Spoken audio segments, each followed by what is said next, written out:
때는 2016년 5월 13일.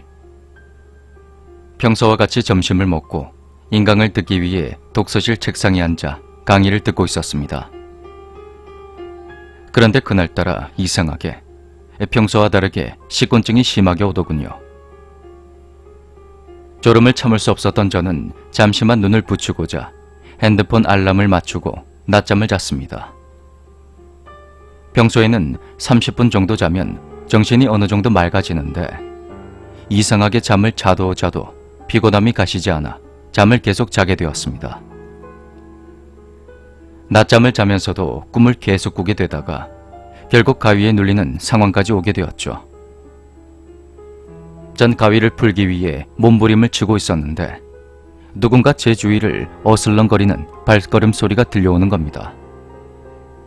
처음엔 제가 몸부림을 치다 보니까 의도치 않게 시끄럽게 해서 주변 분들이 주의를 주기 위해 오는 것으로 생각했습니다. 그런데 그 발자국 소리가 한동안 제 주변을 맴돌더니 제 우측 뒤쪽에서 멈추는 겁니다.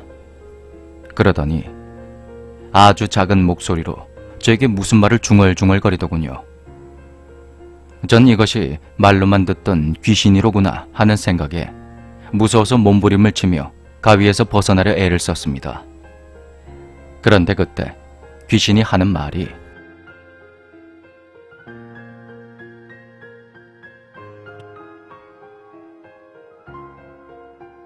움직이지 말고 내가 하는 말 잘 들어봐. 그렇게 나긋나긋한 목소리로 이렇게 말을 하는 겁니다. 그 말에 더 무서워진 저는 더욱더 필사적으로 몸부림을 쳤습니다. 그런데 누군가 둥글게만 책으로 제 뒤통수를 살짝 친 듯한 그런 느낌이 드는 겁니다. 그리고 귀신이 아까와는 다른 큰 소리로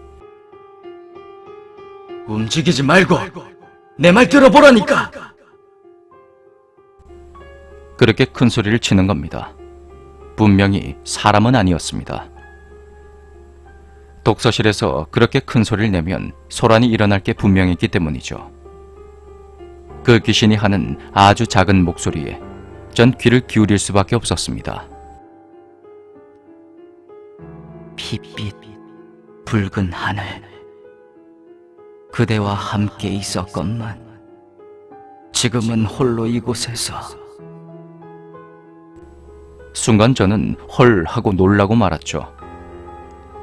귀신이 중얼거리던 그것은 시였던 겁니다. 그렇습니다. 그 귀신이 저에게 시를 읽어주고 있었던 겁니다. 쌈무이 방송만 들어봐도 보통 귀신이 사람에게 말을 걸 때는 소름 끼치는 웃음소리나 시비, 저주 등 좋지 않은 말이 대부분이죠. 그런데 저에게는 이렇게 시를 낭송해 주더군요. 처음엔 당황스러워서 대체 이게 뭔가 싶었습니다. 하지만 저는 일단 끝까지 그 귀신이 읽어주는 시를 끝까지 들어주기로 했습니다.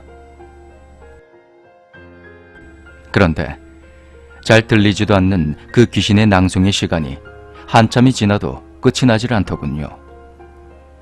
이쯤 되니 전 무서움보다는 가위에서 벗어나고 싶단 마음이 간절했습니다. 귀신의 경고를 한번 들었던 터라 이번엔 몰래 조용히 새끼손가락만 살짝 움직였죠. 그런데 그때 조용히 저의 목을 두 손으로 살포시 감싼 듯한 그런 느낌이 들더군요. 전 그렇게 조용히 가만히 있었습니다. 한 번만 더 귀신을 자극했다가는 정말 큰일이 나겠다 싶었고 전 그 시낭송을 그냥 다 듣기로 했죠. 그렇게 길고 긴 낭독의 시간이 끝나자 귀신이 손을 당겨 악수를 하면서 전 그렇게 가위에서 풀려나게 되었습니다. 밖으로 나가서 식은땀을 닦으며 담배를 한 대 피웠습니다. 그때 드는 생각이 어쩌면 이번 시험 잘 볼 수도 있겠구나 하는 것이었습니다. 물론 그 어디에서도 보고 듣지도 못했던 황당한 일이었지만 왜 그런 말 있지 않습니까? 연예인들이 꿈에서 귀신을 보면 대박이 난다는 그런 속설 말입니다. 귀신이 마지막으로 저에게 악수를 할 때 손에 쪽지를 건네주려는 것 같았는데 악수가 끝나자마자 가위에 풀려 내용을 확인할 순 없었습니다. 살기마저 느껴지는 이 독서실에서 사람이 그런 것은 분명히 아닙니다.